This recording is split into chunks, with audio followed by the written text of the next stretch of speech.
여러분, 지금 이 순간은 단순한 우연이 아닙니다.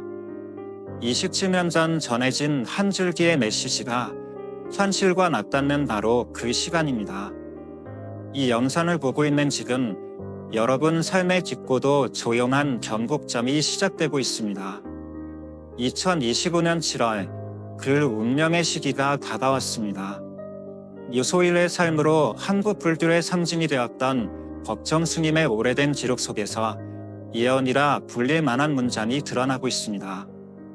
수많은 사람들이 전국에서 기이한 징조를 목격했다고 전하며 1998년 남겨진 단 하나의 문장, 아무에게도 공개되지 않았던 그 말이 지금 떠오르고 있습니다.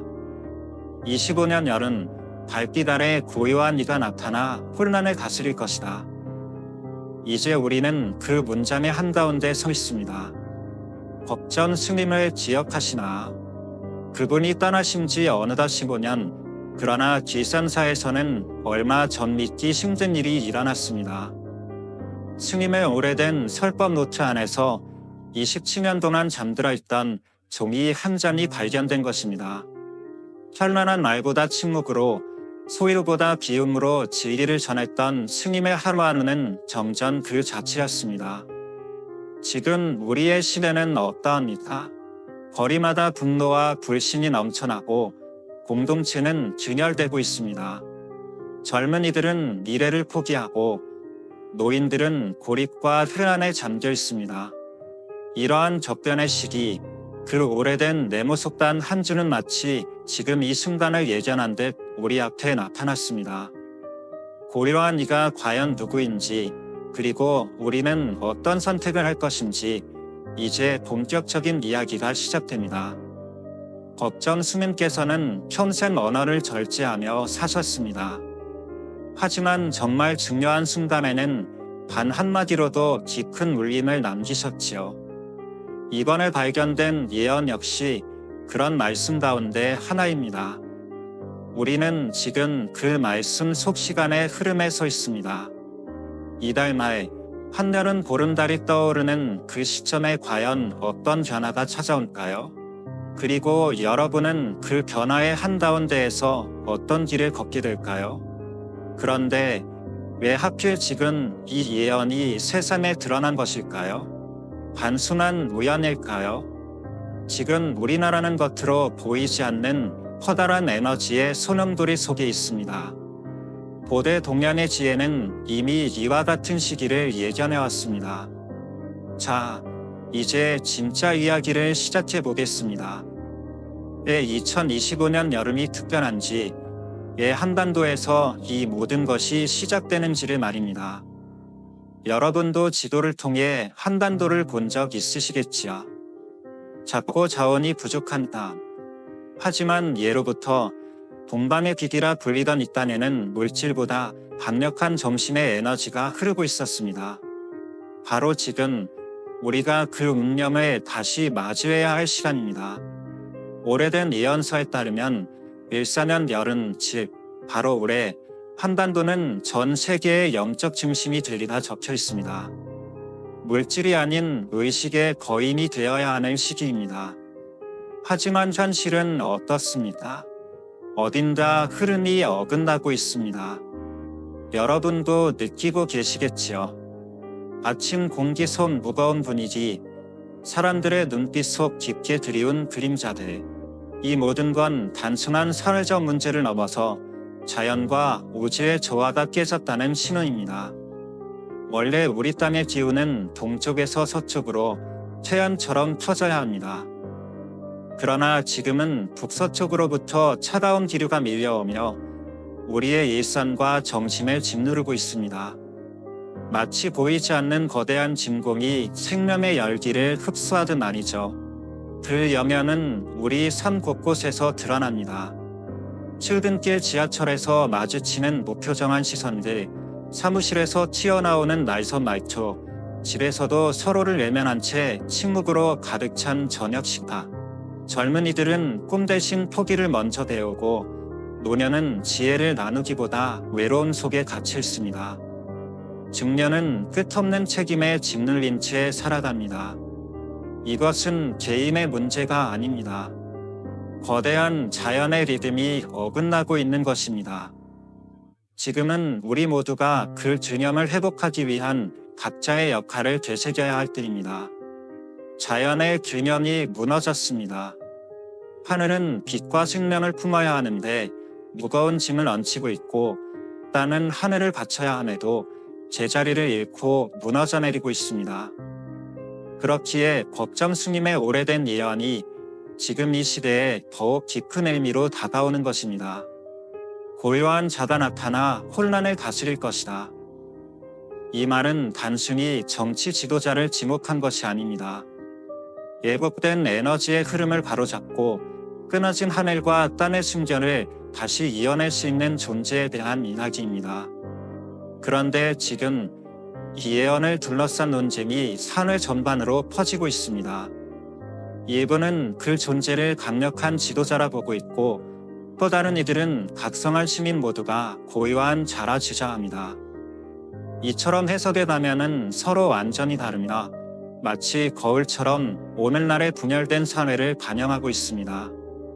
먼저 보수 진영은 단한 확신 속에서 망합니다. 고요함은 약함이 아니라 절제된 시입니다. 강력한 지도자는 말보다는 실천으로 세상을 바꾼다. 여의도의 한 국회의원은 연설에서 이렇게 강조했습니다. 지금 같은 혼란기에는 부동의 중심이 되어줄 인물이 필요하다. 말싸움보다는 가면선, 이념보다는 실천이다. 이들은 역사 속 인물들을 근거로 듭니다. 세종대왕, 이순신 장군도 때로는 침묵을 통해 더 깊은 의지를 전했다고 주장합니다. 온라인에서는 진정한 고요함은 폭풍의 눈이다라는 표현이 빠르게 퍼지고 있습니다. 반면 진보 진영은 완전히 다른 시각을 갖고 있습니다. 그들은 말합니다. 고요한 자는 특정한 누군가가 아니라 집단적 자각을 이룬 시민 모두다. 한 시민운동가는 목소리를 높였습니다. 법정 스님이 말한 고요함은 권력의 침묵이 아닌 내면의 깨달음이다. 이러한 주장을 실천으로 보여주기 위해 그들은 말보다 침묵을 택했습니다. 서울에서 시작된 침묵 흉지는 어느덧 전국 각지로 확산되었습니다. 수만 년이 말없이 거리 위에 섰고, 그 눈빛과 존재감만으로도 메시지는 충분히 전해졌습니다. 한 첨다자는 이렇게 회고했습니다. 처음엔 어색했지만 침묵 속에서 더 많은 걸 느꼈습니다. 역사란의 숨소리, 조용한 마음의 울림, 그리고 우리가 하나라는 연결감까지도요. 여러분, 여기서 한 가지 역설을 느끼지 않으셨나? 고요함을 말하는 예언이 오히려 가장 큰 소음을 만들어냈다는 사실 말입니다. 평화를 외치는 말씀이 오히려 갈등의 불씨가 되었다는 건 마치 물을 나누려다 물 한 아리를 깨뜨린 것과도 같습니다. 한 수행자는 이렇게 말했습니다. 우리는 아직도 이름 붙이기에 틀에 갇혀 있다. 진보냐, 보수냐, 개인이냐, 집단이냐. 만약 법정 스님께서 지금의 모습을 보셨다면 깊은 안타까움을 느끼셨을 것입니다. 실제로 스님의 제자들은 이 상황을 안타깝게 바라보며 고개를 저었습니다. 그들이 기억하는 스님의 말씀은 명확했습니다. 진리는 말싸움에 있지 않다.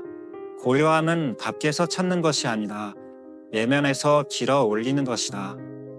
그렇다면 진짜 해답은 무엇일까? 놀랍게도 불교계에서는 제3의 기, 즉 이 모든 논쟁을 뛰어넘는 새로운 시선을 제시하고 있습니다. 그들이 말하는 고요한 자의 정체는 많은 이들의 고정관념을 흔들어 놓았습니다. 조계종의 한월로 스님은 며칠 전 이런 말을 남기셨습니다. 모두가 밖에서 고요한 자를 찾고 있지만 법정 스님께서 이미 답을 주셨습니다. 고요한 자는 여러분 안에 있습니다. 이 한마디는 사람들의 마음에 큰 울림을 남겼습니다. 정치적 피로에 지친 이들이 비로소 귀를 기울이기 시작한 것입니다. 마음이 곧 부처라는 오래된 다르친이 다시금 빛나기 시작했습니다. 이제는 누군가를 기다리는 것이 아니라 스스로 그 존재가 되어야 한다는 자각이 퍼져나가고 있습니다. 해인사의 한 스님은 이렇게 말했습니다. 법정 스님의 예언은 미래 예측이 아니라 내면으로 향한 초대장이었습니다. 외부의 구세주를 기다리는 것이 아니라 자신의 내면에 이미 존재하는 빛을 발견하라는 부르심이었죠. 이 해석은 놀라울 만큼 빠르게 확산되었습니다. 왜일까? 결국 사람들이 간절히 원했던 것은 새로운 지도자가 아니라 마음의 평화였기 때문입니다. 오랜 시간 내부에서 해답을 찾아 헤매다 지친 영혼들이 이제야 시선을 안으로 돌리기 시작한 것입니다. 그 변화는 실제로 곳곳에서 감지되었습니다.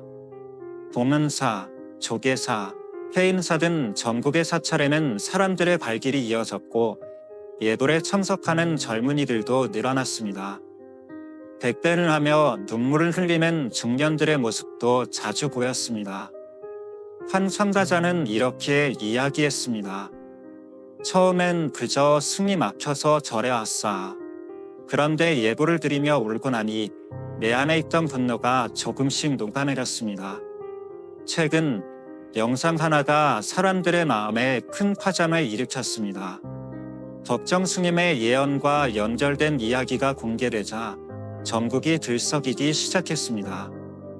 영상 수련왕의 공지를 올리기가 무섭게 이야기 마감되고 강남의 요가 스튜디오부터 산소명상센터까지 빈자리를 찾기 어렵습니다. 점심시간 옥상에서 조용히 눈을 감고 명상을 하는 집사님들, 아이를 등절시킨 후 거실 바닥에 앉아 자선하는 부모들, 모두가 고요함이라는 새로운 물결에 몸을 싣고 있습니다. 특히 젊은 세대의 반응은 눈에 띄게 뜨겁습니다. 10분 침묵 챌린지가 유행처럼 번지고 있습니다. 하루에 단 10분, 스마트폰도 끄고 음악도 끄고 완전한 침묵 속에서 자기 자신과 마주하는 시간입니다. 한 대학생은 이렇게 고백했습니다.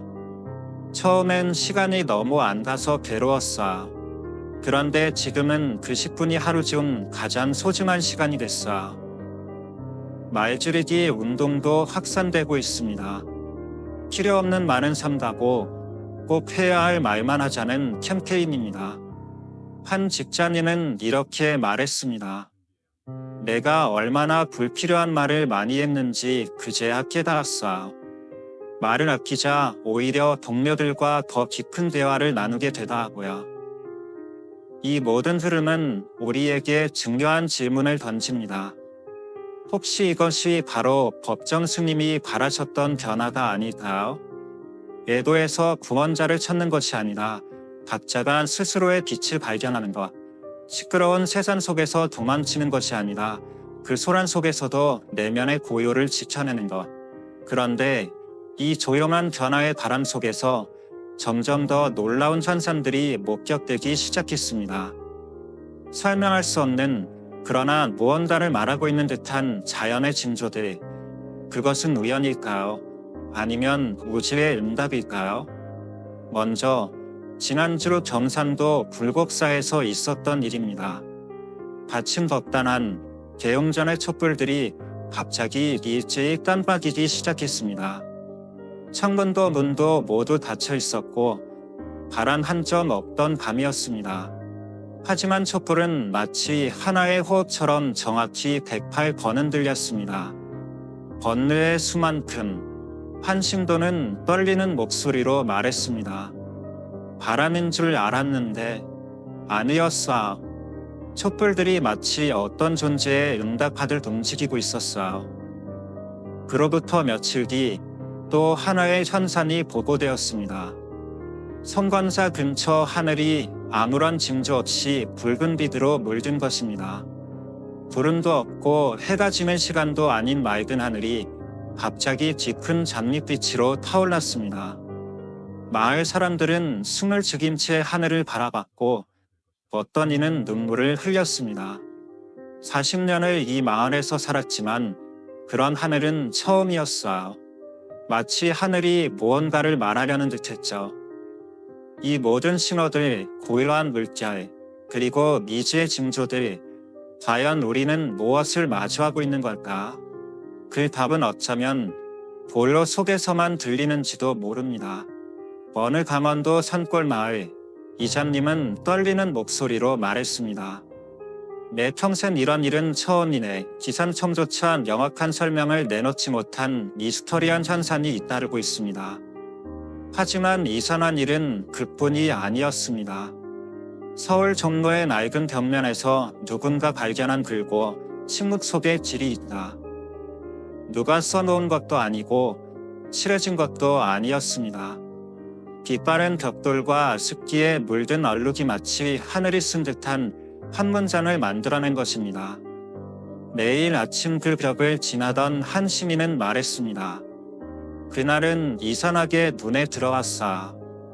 마치 벽이 말을 걸고 있는 느낌이었죠. 비가 내리며 흔적은 사라졌지만 남겨진 사진은 순식간에 온라인에 타고 번졌습니다. 이것이 과연 우연일까?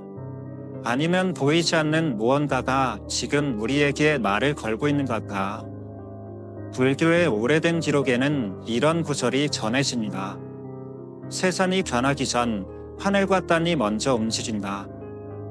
지금 우리가 목격하는 이 모든 조짐, 그것은 단순한 기후나 착각이 아닌 각성의 신호일 수 있습니다.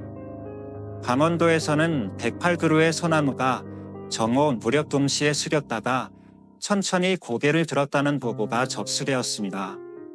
제주도에서는 백록담의 물이 하루 동안 완전히 맑아져 바닥이 훤히 드러났고, 부산 범어사에서는 새벽 종소리가 평소보다 3배나 멀리 울려 퍼졌습니다.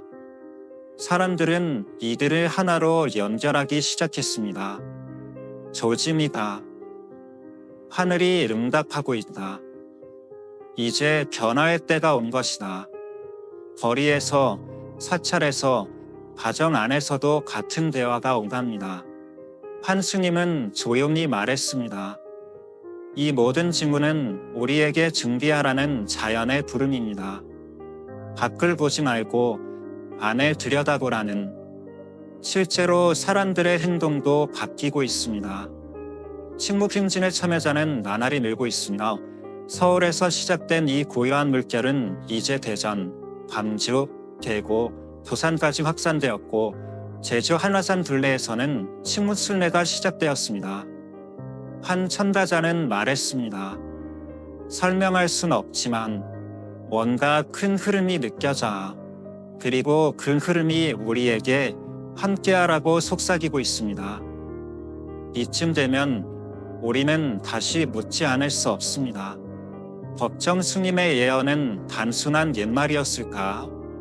아니면 지금 우리 곁에서 살아 움직이는 현실일까? 놀라운 변화는 지금 우리 일상 속 깊은 곳에서 이미 시작되고 있습니다. 어제 삼성전자 본사에서는 그 변화의 한 장면이 펼쳐졌습니다. 전모, 상모, 실장들이 참석한 임원회에 모두가 지켜보는 가운데 회의는 10분간의 완전한 침묵으로 시작되었습니다. 누구도 말을 하지 않았습니다. 숨소리조차 조심스러운 고요 속에서 모든 이의 시선이 안으로 향했습니다. 한 임원은 회의 후 이렇게 말했습니다. 처음엔 어색했어. 그런데 이상하게도 침묵이 끝났을 땐 모두가 같은 방향을 보고 있다는 걸 느꼈습니다. 그날 내려진 결정들은 최근 10년간 가장 명확하고도 통찰력 있는 회의 결과로 평가받고 있습니다. 변화는 거창한 구호로 시작되지 않습니다. 그것은 작은 침묵에서부터 시작됩니다. 그리고 지금 그 조용한 혁명이 우리 곁을 지나가고 있습니다. 그리고 그것은 단지 시작에 불과했습니다. 현대자동차, LG, SK 등 대기업들이 앞다투어 침묵회의를 도입하기 시작했습니다. 말로 설득하기보다 고요함 속에서 마음을 맞추는 새로운 기업 문화가 탄생한 것입니다. 한 중견기업 대표는 놀라운 결과를 전했습니다.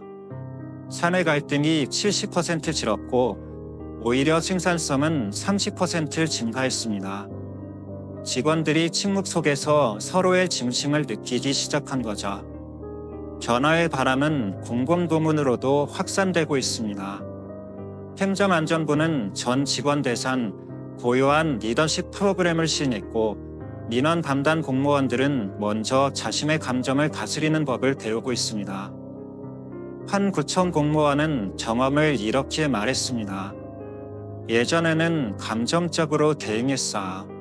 지금은 한번 깊이 숨을 쉬고 조용히 침묵합니다. 놀랍게도 민원인도 차분해지더군요. 훨씬 원활하게 해결됩니다. 교육부는 전국 학교에 10분 침묵을 권장하고 있습니다. 수업 시작 전 선생님과 학생이 함께 조용히 호흡을 맞추는 시간. 시범학교 결과는 놀라웠습니다. 학교 폭력이 절반으로 줄고 학습 집중력은 눈에 띄게 높아졌습니다. 그러나 가장 주목할 만한 변화는 젊은 세대에게서 시작되고 있습니다. 그들은 더 이상 소유보다 경험을, 소비보다 본질을 선택하고 있습니다. 명품 대신 명상을, 해외여행 대신 템플스테이. 한 대학생 동아리는 무소유 프로젝트를 시작했습니다. 한 달에 하나씩 불필요한 물건을 비우고 그 자리에 마음의 여백을 채우는 실험입니다. 참가자 중 한 명은 말했습니다. 버릴수록 행복해졌어. 법정 스님의 가르침이 간지 이상이 아니라 실천 가능한 삶의 방식이라는 걸 느꼈습니다. 환경운동 역시 새로운 전환점을 맞이했습니다. 침묵의 숲 가꾸기가 전국으로 번지고 있습니다. 구호를 외치기보다 조용히 나무를 심고 쓰레기를 줍는 방식, 말 없는 실천이 더 큰 울림을 전하고 있습니다. 의료계도 움직였습니다. 서울의 한 대학병원은 침묵치유실을 열었습니다. 환자들이 조용히 자신의 몸과 마음을 들여다보는 공간입니다. 한 환자는 눈물을 흘리며 말했습니다. 처음으로 제 몸의 소리를 들었어. 치유는 약에서만 오는 게 아니더군요. 고요함도 약이었습니다. 언론계마저 변화하고 있습니다. 일부 방송사는 1분 침묵 뉴스를 시범 도입했습니다. 중요한 뉴스를 전한 후 1분간 화면만 보여지며 시청자에게 생각할 시간을 주는 방식입니다. 놀랍게도 시청률은 오히려 올랐습니다. 여러분, 믿기 힘드시겠지만 이 모든 변화는 단 한 달 사이에 일어난 일입니다. 법정 스님의 예언은 단순한 예측이 아니었습니다. 그것은 지금 이 순간 우리가 함께 쓰고 있는 미래의 이야기입니다. 이제 모든 퍼즐이 맞춰지고 있습니다. 우리가 애타게 찾아 헤맸던 고요한 자, 그 정체는 단 한 사람의 이름이 아니라 지금 이 영상을 보고 있는 당신 한 사람 한 사람이었다는 사실이 명확해졌습니다. 지난 한 달, 우리는 특별한 영웅 없이도 변화를 만들어냈습니다. 정치인이 이끈 것도 거대한 조직이 움직인 것도 아니었습니다. 직장에서 조용한 회의를 제안한 평범한 직장인, 아이와 함께 명상을 시작한 부모, 무소유의 삶을 실천하기로 결심한 대학생, 이들이 세상을 조금씩 바꾸기 시작했습니다. 이것은 중심 없는 리더십이 아닙니다. 모두가 중심이 되는 리더십, 그물처럼 연결된 의식의 그물만이 이제 깨어나고 있는 것입니다. 어느 철학자가 이렇게 말했습니다. 인류 역사상 처음으로 단 한 명의 영웅이 아닌 수많은 평범한 사람들이 동시에 깨어나고 있다. 이것이야말로 집단적 각서, 고요한 혁명입니다. 여러분이 아침 10분 명상에 집중할 때 그것은 단순한 루틴이 아닙니다. 그것은 우주와의 조율입니다. 여러분이 불필요한 말을 줄일 때 그 고요함은 세상의 소음을 정화합니다. 여러분이 이웃에게 따뜻한 눈빛을 보낼 때 그것은 차가운 세상을 녹이는 불씨입니다. 법정 스님은 이미 알고 계셨던 겁니다. 진짜 변화는 위에서 내려오는 것이 아니라 안에서 밖으로 흘러나온다는 것. 한 사람의 고요함은 10사람에게 퍼지고 10사람의 평화는 100명에게 확산됩니다. 결국 전체가 흔들립니다. 어제는 부산에서 5만 명이, 오늘은 대구에서 10만 명이 고요히 걷고 있습니다. 내일은 어떨까? 하지만 숫자는 중요하지 않습니다. 진짜 혁명은 여러분의 마음속에서 일어나고 있는 그 고요한 순간입니다. 이제 우리는 선택 앞에 서 있습니다. 계속 누군가를 기다릴 것입니다. 아니면 스스로 내면의 리더가 될 것입니다. 걱정 스님의 예언은 미래를 점치는 것이 아니다. 바로 지금 이 순간 여러분이 어떤 선택을 할 수 있는지를 알려주는 내면의 지도였습니다. 7월의 마지막 날이 다가오고 있습니다. 보름달이 뜨는 그날, 과연 어떤 변화가 일어날까? 답은 이미 여러분 안에 있습니다. 지금 이 영상을 끄고 단 5분만 고요히 앉아보세요. 말이 아닌 침묵 속에서 여러분은 알게 될 것입니다. 고요한 자는 멀리 있는 존재가 아니라 바로 여러분 자신이었다는 것. 여러분이 이 시대가 기다려온 사람입니다. 여러분이 바로 기적입니다.